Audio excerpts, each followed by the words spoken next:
Hello everyone. Today we discuss the current US-China Cold War.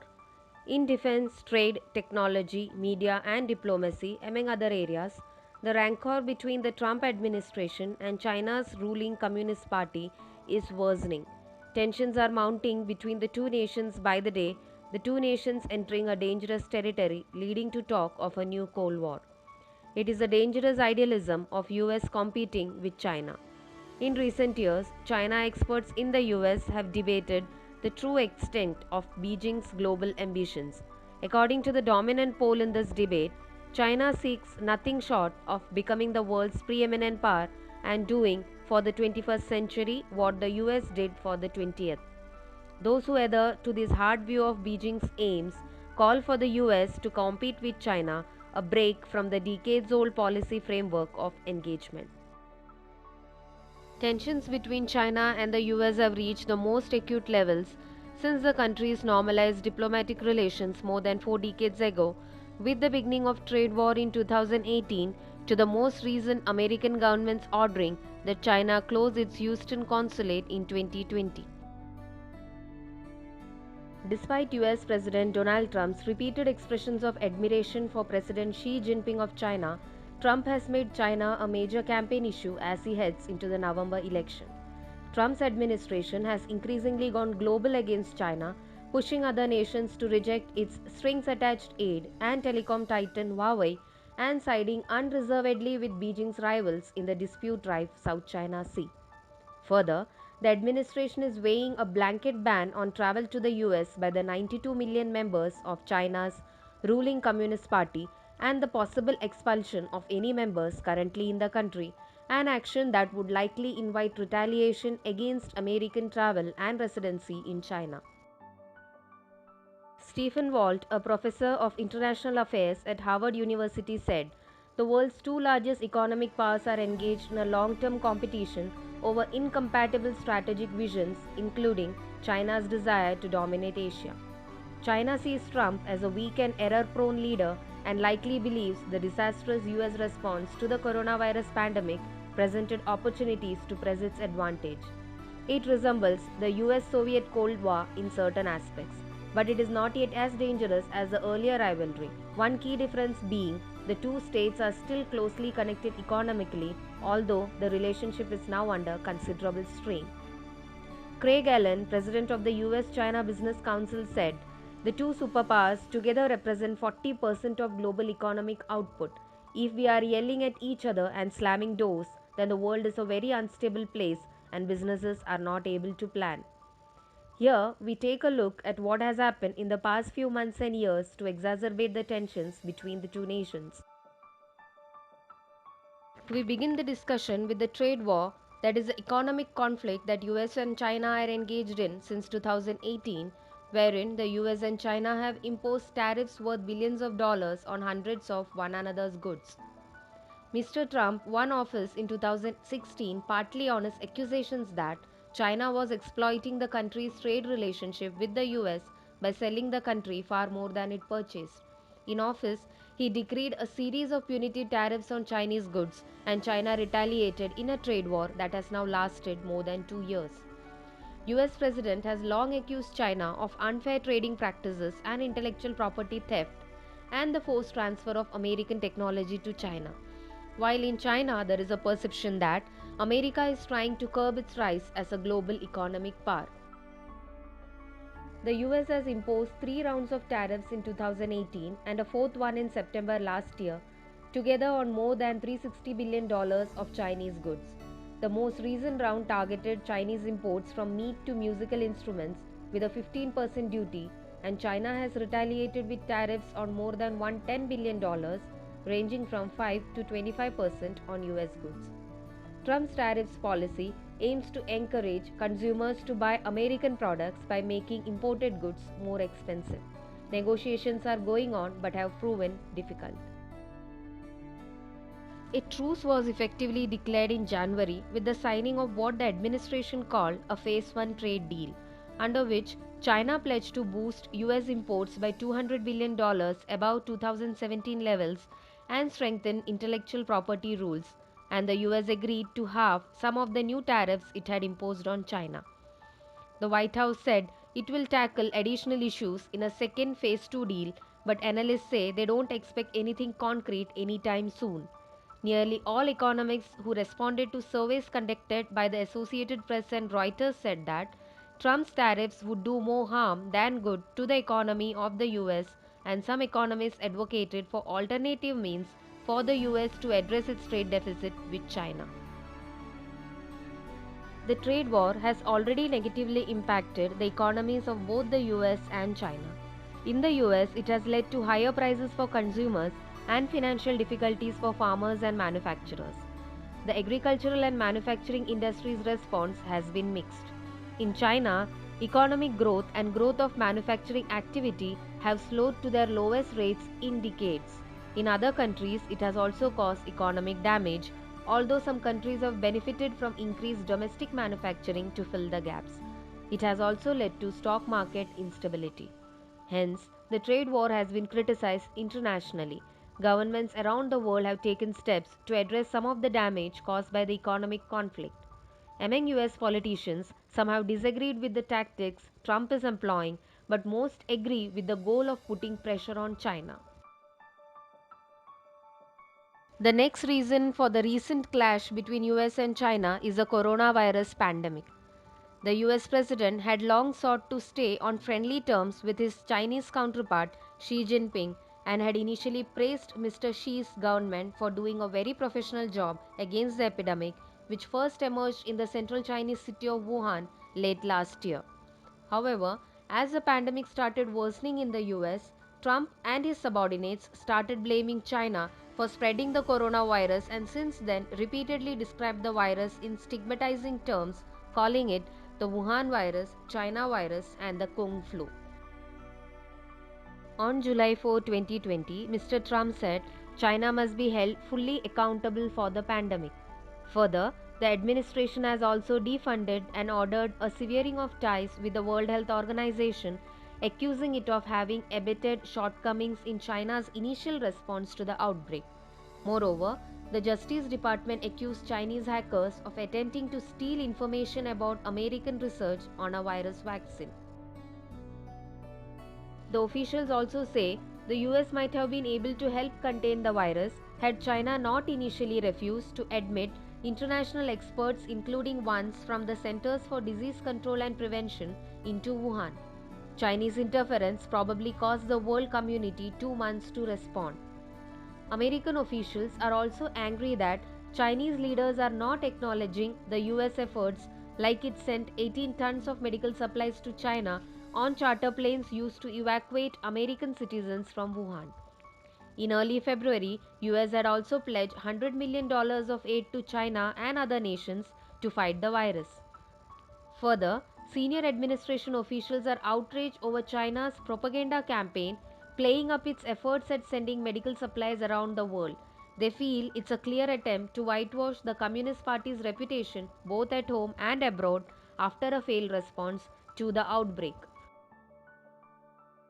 However, at the same time, some health officials in the Trump administration opine that even if Chinese officials initially covered up the epidemic, China has later shared the genome sequence of the virus, and Chinese scientists have written many public papers on the virus. Hence, they have warned that denouncing China's government could make it more resistant to sharing accurate data about the virus. China also has the power to interfere with medical supply chains into the US, and its economic policies are crucial to the wider global economy. Moreover, some conservatives as well as Trump administration officials are unhappy with the White House's talk of a Chinese or Wuhan virus, saying that such language should target China's rulers more specifically, since this is not a Chinese virus, this is a China Communist Party virus. The Chinese people are the victims of this. Asian Americans also say the Chinese virus label has led to incidents of racial slurs and physical attacks. For its part, the hardened messaging from US has already infuriated China's government, whose officials and news outlets have fired back, rejecting US attack over the virus, and has criticized the poor American government response to the outbreak. Chinese propagandists also have promoted the counter theory with no evidence that American soldiers may have been the original source of the virus during a visit to Wuhan last October. This verbal war of blames and accusations over coronavirus pandemic between US and China is happening over an already possible military conflict in the South China Sea.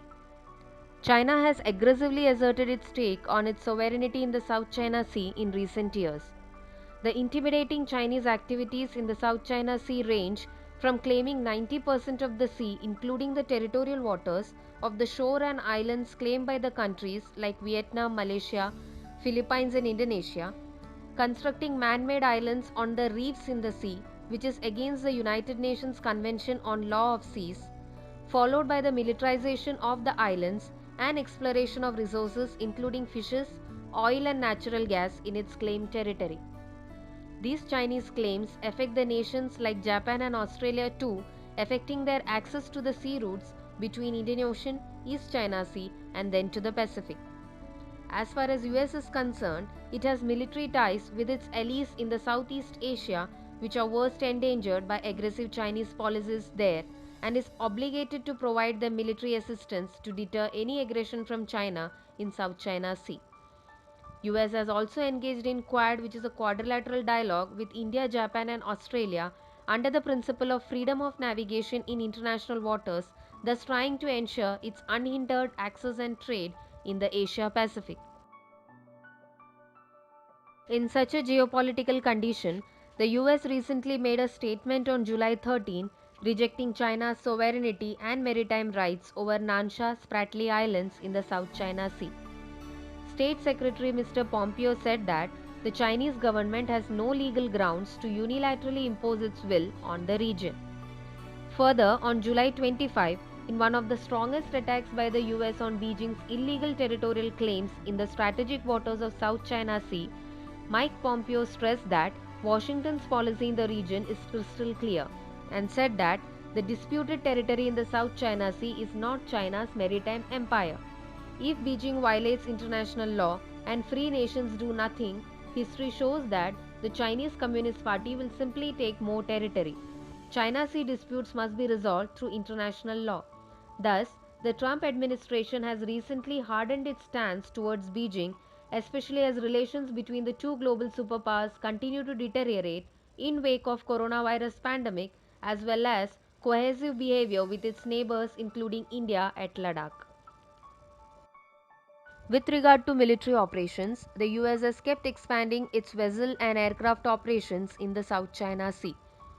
According to the data released by think tank South China Sea Strategic Situation Probing Initiative, in July, the US military conducted 67 reconnaissance sorties in the South China Sea with large reconnaissance aircraft such as RC-135E-8C and anti-submarine patrol aircraft IP-8A and P-3C. B-1B and B-52H bombers flew over the South China Sea multiple times. US Dual Carrier Task Force held 2 military exercises in the region in July alone, not to mention the innumerable freedom of navigation operations performed by relevant naval vessels in the past. Reports show that since 2009, the US military has significantly enhanced the frequency of activities in the region by boosting the presence of surface vessels by more than 60%, reaching about 1,000 ship days a year. In the air, it sends on average 3 to 5 warplanes to the South China Sea a day, most of them being reconnaissance aircraft, making a total of more than 1,500 sorties a year, almost as twice as many in 2009. In addition to this, the US military activities have also become more pointed to China. US reconnaissance aircraft made intensive flights when the Chinese People's Liberation Army was conducting operations. During the PLA's drill in Shisha Islands from July 1 to 5, the US conducted 15 reconnaissance aircraft operations in these days. In July, US reconnaissance aircraft entered areas within 70 nautical miles of China's territorial sea baseline 9 times, 6 times within 60 nautical miles, and in the closest event only about 40 nautical miles away from China's territorial sea baseline. US military deployments and activities in the South China Sea took 60% of its forward deployed forces troops in the Indo-Pacific region. With China's capabilities rapidly rising in the recent years, particularly its Navy and Air Force, the encounters between China and US military forces are becoming more frequent. According to Chinese think tanks and media, these kinds of close-up reconnaissance are obviously provocations by the US, and they consider these maneuvers by the US Navy as dangerous since they could trigger a military confrontation between the two nations. Experts in China warned the Chinese government that, in view of the forthcoming US elections where Donald Trump appears to be trailing, it's probable that Trump and his cronies would take the dangerous step and provoke an armed conflict with China in the South China Sea before November this year, and with Mike Pompeo's statement citing the international law, they feel US has given itself a legal basis to attack the islands. Over the backdrop of the worsening relations between US and China and the misunderstandings between them, if any maritime or aerial accident takes place, the friction could likely not be effectively managed and could result in an escalation. Therefore, the uncertain factors in Chinese and US militaries' interactions in the South China Sea are large, and the risks of a full-blown war are becoming higher. Another reason for the recent fallout between US and China is the expulsion of Chinese students from the US. US President Donald Trump is said to be considering a proposal to revoke the visas of 369,000 students which his administration deems affiliated with Chinese educational institutions linked to the People's Liberation Army or Chinese intelligence. Schools in US amid the coronavirus pandemic are opting for online-only instruction. However, according to the new rules issued by the US Immigrations and Customs Enforcement Agency, in order to keep their student visas, foreign nationals have to take in-person classes or else leave or transfer. The new guidelines quickly spark rage and anxiety in China, which sends more students to US schools than any other country. Hundreds of thousands of Chinese students enroll at US colleges and universities each year, and right now, a lot of them are concerned. Chinese social media aim their anger at the US president, including one commenter who said Donald Trump's biggest contribution has been boosting Chinese people's patriotism and eradicating all the friendliness and hope for America. Moreover, US and China have further exchanged several tit-for-tat actions involving journalists in recent months, accusing China's state-run media outlets of fomenting propaganda. In the month of March, the Trump administration slashed the number of Chinese citizens who could work for Chinese news organizations in the US to 100 from 160. In retaliation, China expelled US journalists working for 3 US newspapers, that is New York Times, Wall Street Journal, and the Washington Post, and threatened to match any more US action against Chinese journalists. Further, US passed a regulation in May to limit visas for Chinese reporters to 90 days with the option for extension. Such visas are typically open-ended and do not need to be extended unless the employee moves to a different company or medium. It has been reported the new rules would allow the department to review Chinese journalists' visa applications more frequently and would likely reduce the overall number of Chinese journalists in the US and is going to create greater national security protections. However, the new rules will not apply to journalists with passports from Hong Kong or Macau, China's two semi-autonomous territories, according to the DHS. Now, on 4th August, Chinese Foreign Ministry spokesman Wang Wenbin told reporters at a daily briefing that the US has been escalating its actions against Chinese journalists by not granting them visa extension since the US limited their stay to 90 days on May 11 with an option to extend. He warned that the US should immediately correct its mistake and stop its actions. If the US persists, China will take a necessary and legitimate response to safeguard its rights. Wang did not say how many Chinese journalists were affected or what retaliation China might consider, but the editor of China's Global Times newspaper, published by the People's Daily, which is the official newspaper of China's ruling Communist Party, said Chinese side has prepared for the worst scenario that all Chinese journalists have to leave US, and if that's the case, the retaliation from China will include targeting US journalists based in Hong Kong. Now that we have covered a few reasons for the current Cold War between US and China, we wind up for today. We will be discussing the other buzzing issues like US imposing sanctions on officials of China's Politburo and ordering China to close its consulate in Houston in view of theft of intellectual property, and many other reasons for the current Cold War in our next video. The takeaway point for today is that the tensions between US and China had been brewing since few years. China has been ambitious on its global development strategies like the Belt and Road Initiative project, for which it could gain endorsement from 138 countries across Asia, Africa, Europe and Americas. And the US views it as China's attempt to alter the geopolitical landscape in its favor. Further, the conflicts in South China Sea have put to test not only the military powers of US but also its diplomatic relations with the Asia-Pacific countries.